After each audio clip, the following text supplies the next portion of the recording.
Assalamualaikum warahmatullahi wabarakatuh. Taqabbalallahu minna wa minkum, taqabbal ya karim. Selamat Hari Raya Idul Fitri 1442 Hijriah.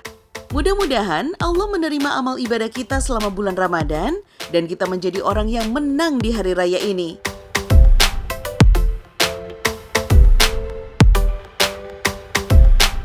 Sahabat Hikmah, sudah bersilaturahmi belum? Dilarang mudik bukan berarti kita tidak bisa melakukan silaturahmi loh. Siapa lagi kalau bukan dengan tetangga sendiri? Yang penting protokol kesehatan tetap dijaga ya. Selain menjaga hubungan dengan orang tua dan sanak saudara, Allah Subhanahu wa Ta'ala juga menyuruh kita untuk memuliakan tetangga. Sayangnya saat ini betapa banyak orang yang tidak mengenal tetangganya sendiri, bahkan tidak mau tahu keadaannya. Padahal Nabi SAW telah mewanti-wanti kaum mukminin. Barang siapa beriman kepada Allah dan hari akhir, maka hendaklah berbuat baik kepada tetangganya. Hadis riwayat Muslim. Begitu mulianya untuk berbuat baik kepada tetangga, sehingga malaikat Jibril pun seringkali menasihati Rasulullah. Beliau bersabda, "Jibril senantiasa menasihatiku tentang tetangga, hingga aku mengira bahwa tetangga itu akan mendapatkan bagian harta waris." Hadis riwayat Bukhari dan Muslim.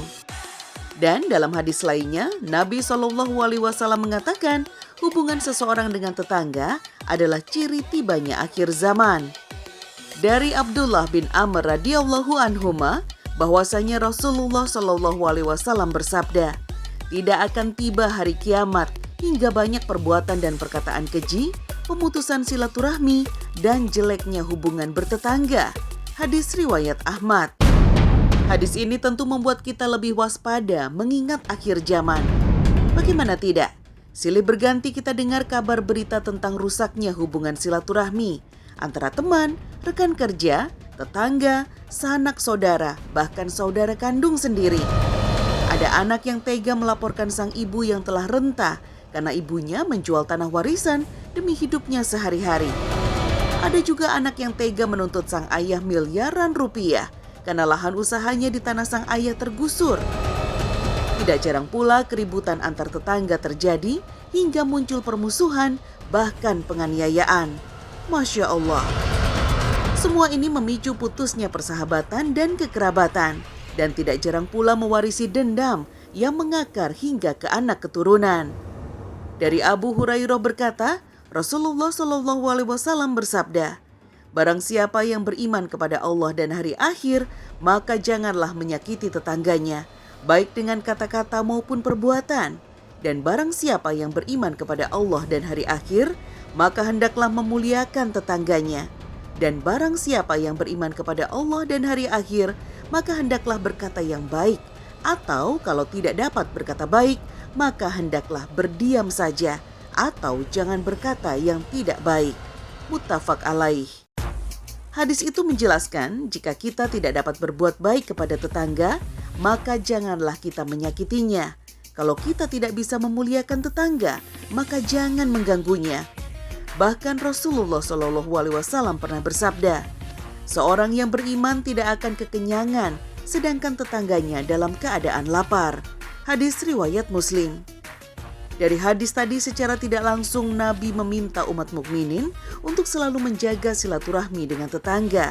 Rukun dan saling memberi hadiah sangat diutamakan. Dalam hadis lainnya, Rasulullah mengatakan, "Wahai Abu Dzar, apabila engkau membuat sesuatu masakan, maka perbanyaklah kuahnya. Kemudian undanglah tetanggamu atau engkau dapat membaginya kepada mereka." Hadis riwayat Muslim.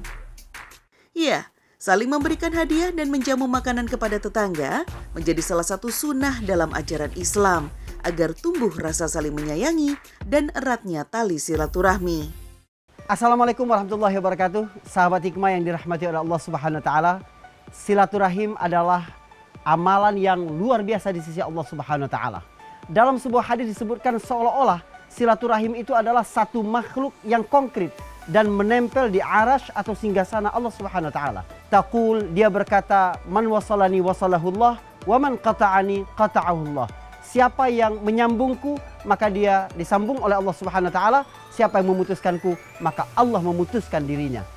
Maksudnya adalah segala rahmat, keampunan, perlindungan, penjagaan dari Allah Subhanahu wa taala akan terus tersambung kepada seorang hamba selagi hamba itu menyambung silaturahim kepada saudaranya. Sahabat hikmah yang dirahmati oleh Allah Subhanahu wa taala, berjumpa secara fisik adalah salah satu cara yang paling konvensional dalam silaturahim. Namun ketika itu terhalang, ada banyak cara tetap menyambung tali kasih dengan kerabat, saudara, dan sahabat. Apalagi kepada orang tua. Orang-orang menghitung jarak dengan satuan mil dan kilometer. Tapi bagi hati yang penuh cinta dan ketulusan, maka ikatan doa jauh lebih kuat dari itu. Tentu saja banyak sekali manfaat yang kita dapatkan ketika kita menyambung silaturahim. Sebab silaturahim ini seperti sebuah industri, di mana ketika kita melakukan satu kebaikan silaturahim, akan banyak kebaikan-kebaikan yang mengikutinya. Sahabat hikmah, Idul Fitri memang identik dengan kunjung mengunjungi, saling bersilaturahmi, juga saling memberikan hadiah. Di saat pandemi seperti saat ini, tentu masih bisa disiasati dengan cara virtual. Yang penting, semangat bersilaturahmi tetap terjaga. Sahabat hikmah tahu tidak, kalau tradisi silaturahmi saat Idul Fitri telah ada sejak zaman kekhalifahan Islam. Mulai dari dinasti Fatimiyah di Mesir hingga kekhalifahan Utsmani di Turki.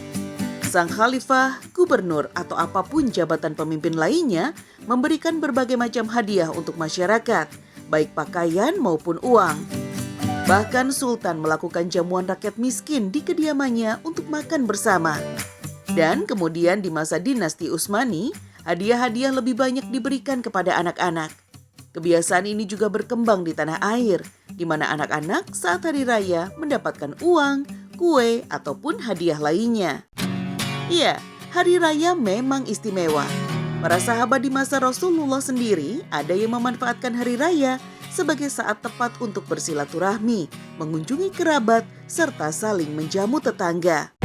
Nah, sahabat hikmah, sebelum kita membahas pentingnya silaturahmi bagi umat muslimin, kita uji dulu yuk sahabat-sahabat hikmah berikut ini. Apa sih yang mereka ketahui dari silaturahim?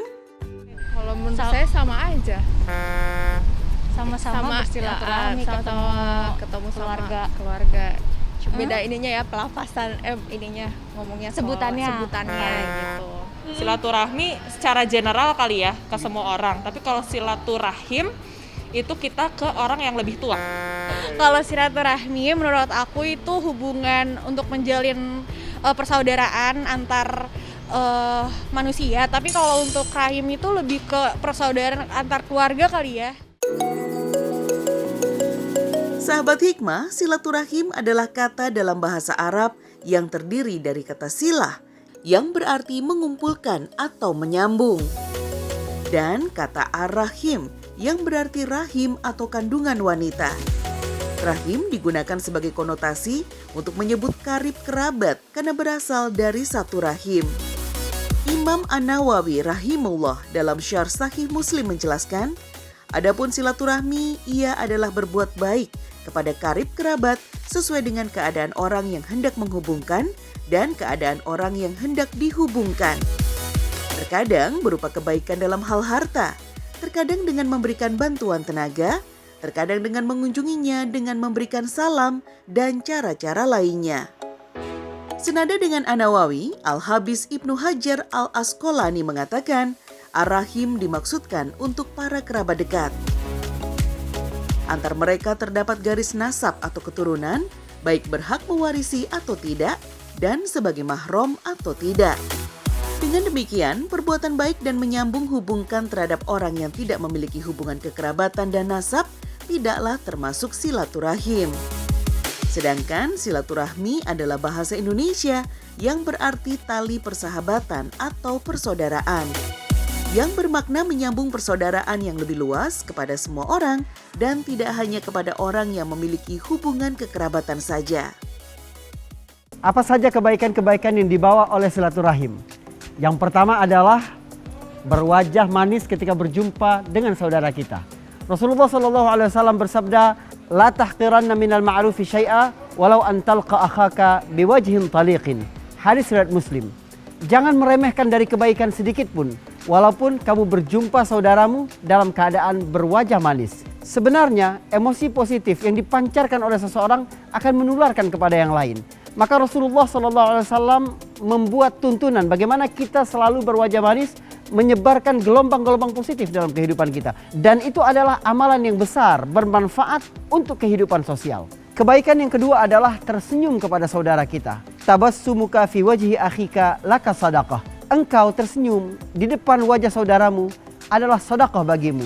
Ini menunjukkan betapa beragamnya kebaikan-kebaikan di dalam agama ini. Setelah berwajah ceria dan memberikan senyuman kepada saudara kita, ada kebaikan yang lebih besar lagi, yaitu mengucapkan salam. Betapa ajaibnya persoalan salam ini di dalam agama kita. Maka tidak heran kalau Rasulullah SAW menyebutkan, kamu tidak mungkin dapat masuk surga sebelum kamu beriman. Dan belum sempurna keimananmu sampai kalian saling mencintai. Maukah aku tunjukkan dengan satu amalan yang jika kamu lakukan, akan timbul rasa cinta di antara kamu. Nabi menunjukkan amalan itu, menyebarkan salam di antara kamu. Ya, selain keutamaan, syariat Islam juga memberikan ancaman terhadap orang yang enggan dan lalai dalam berbuat baik terhadap kerabat dan tetangga. Bahkan Rasulullah SAW menolak keimanan dari orang yang lisannya kerap menyakiti tetangga. Rasulullah bersabda, "Demi Allah, tidak beriman, tidak beriman, tidak beriman." Ada yang bertanya, siapa itu wahai Rasulullah? Beliau menjawab, orang yang tetangganya tidak aman dari bawaik atau kejahatannya. Hadis riwayat Bukhari dan Muslim. Tidak hanya tertolak keimanannya, mengganggu tetangga juga termasuk dosa besar yang diancam dengan neraka. Wahai Rasulullah, si fulanah seringkali sholat malam dan puasa, namun lisannya pernah menyakiti tetangganya. Rasulullah pun bersabda, tidak ada kebaikan padanya, ia di neraka. Hadis riwayat Al-Hakim. Berbuat baik terhadap tetangga adalah perbuatan yang mulia dalam Islam. Namun sebaliknya, bagaimana bila menghadapi tetangga yang buruk? Dalam sebuah riwayat, Abu Hurairah radhiyallahu anhu mengisahkan, seorang berkata kepada Rasulullah SAW, "Wahai Rasulullah, saya punya tetangga yang menggangguku." Rasulullah pun berkata kepadanya, "Pulanglah dan keluarkanlah barang milikmu ke jalanan." Dan orang itu pun lalu pulang dan mengeluarkan barang miliknya ke jalan. Maka orang-orang berkumpul padanya dan berkata, "Apa yang terjadi padamu?" Orang itu menjawab, "Tetanggaku menggangguku." Lalu kuceritakan kepada Rasulullah SAW. Orang-orang lalu berkata, "Ya Allah, laknat dan hinakanlah dia." Rupanya hal itu terdengar oleh tetangganya. Maka berangkatlah sang tetangga untuk menemuinya dan berkata, "Kembalilah ke rumahmu. Demi Allah, saya tidak akan mengganggumu lagi." Hadis riwayat Abu Dawud. Dalam riwayat lainnya, Rasulullah juga mengajarkan sebuah doa untuk berlindung dari tetangga yang jahat. Allahumma inni a'udzubika min yaumisu, wa min lailatisu, wa min saatisu, wa min sohibisu, wa min jarisu, fi daril muqamah. Ya Allah, sesungguhnya aku berlindung kepadamu dari hari yang buruk, malam yang buruk, waktu yang buruk, teman yang jahat, dan tetangga yang jahat di tempat menetapku. Hadis riwayat Tabrani. Sahabat Hikmah pasti punya pengalaman-pengalaman unik nih dalam bersilaturahmi kepada orang tua, saudara, kerabat, juga tetangga. Nah, sekarang kita dengarkan dulu yuk Sobat Hikmah yang satu ini. Bagaimana ia menyiasati silaturahmi di tengah larangan mudik saat ini. Sahabat Hikmah yang dirahmati oleh Allah Subhanahu wa taala, selain pentingnya silaturahim, penting juga memilih orang. Hari ini kita bersama Bang Riko Ceper. Assalamualaikum. Ya, waalaikumsalam warahmatullahi wabarakatuh, Pak Ustaz. Ini nggak tipe kan saya ngeja namanya? Riko Ceper, betul. Kalau Riko Simanjuntak pemain bola, Pak.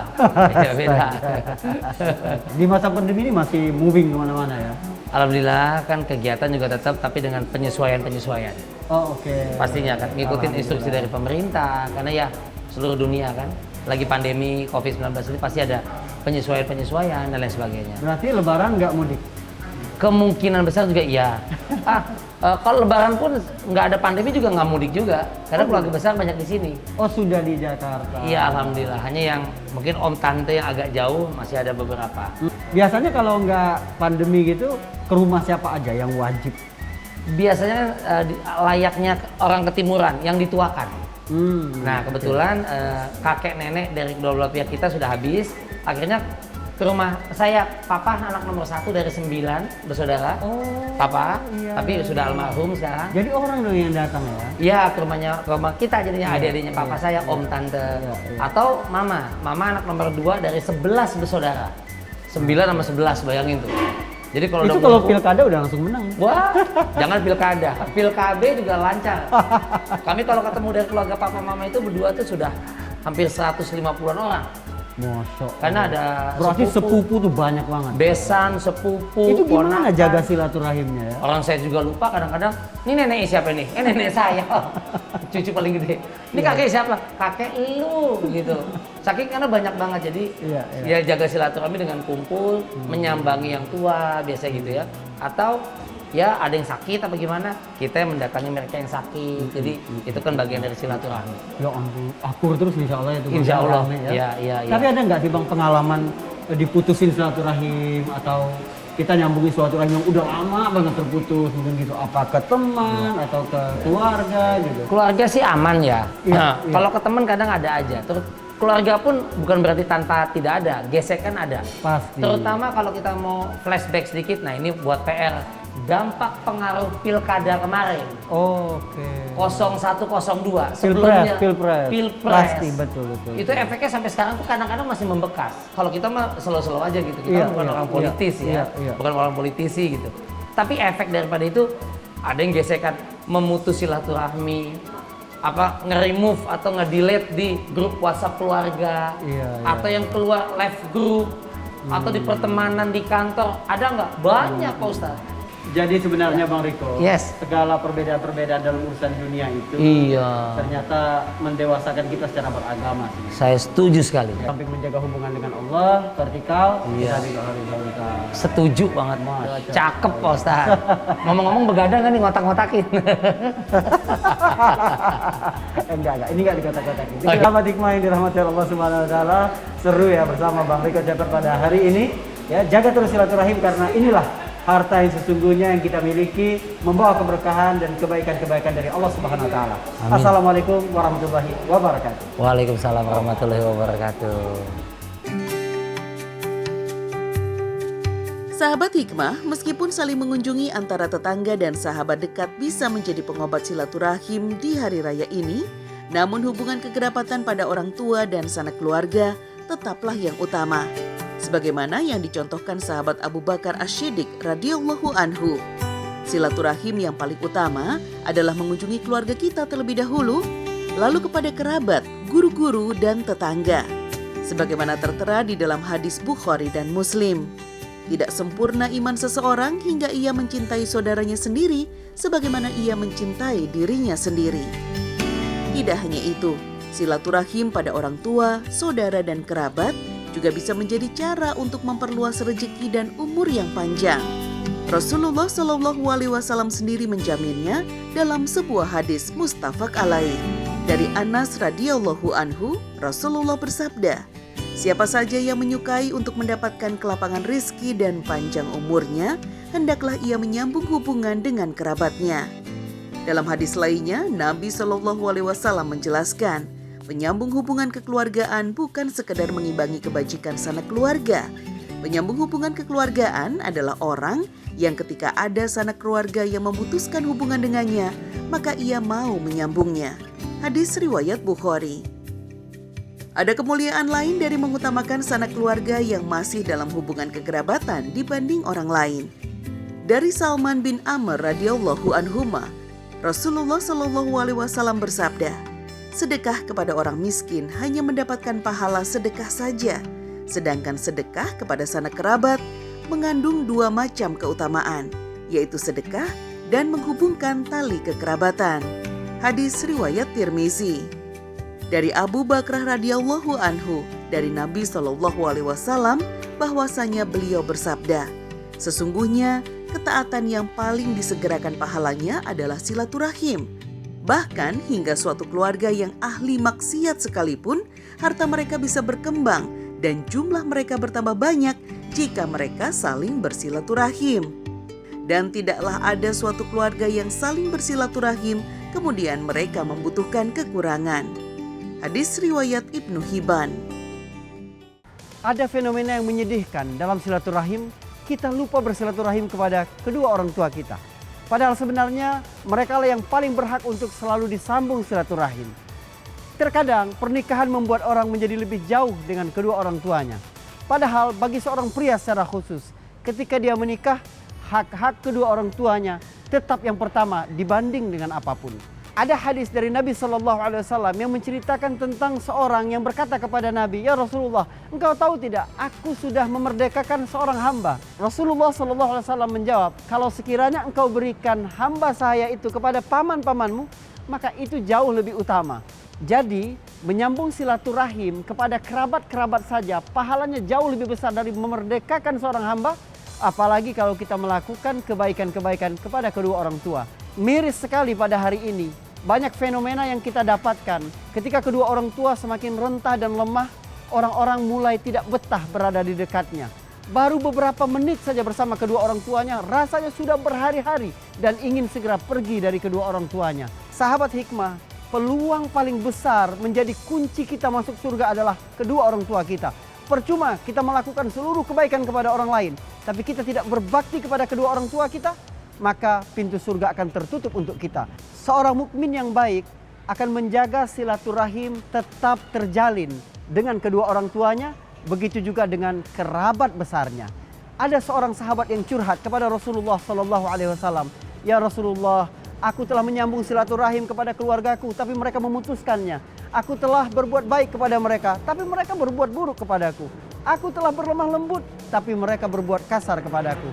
Nabi menghibur sahabatnya itu, "Jika benar apa yang engkau sampaikan, engkau memang seperti menyuapkan pasir panas ke mulut mereka. Tetapi pertolongan Allah akan selalu bersamamu selagi engkau melakukan itu." Betapa ajaibnya silaturahim. Assalamualaikum warahmatullahi wabarakatuh.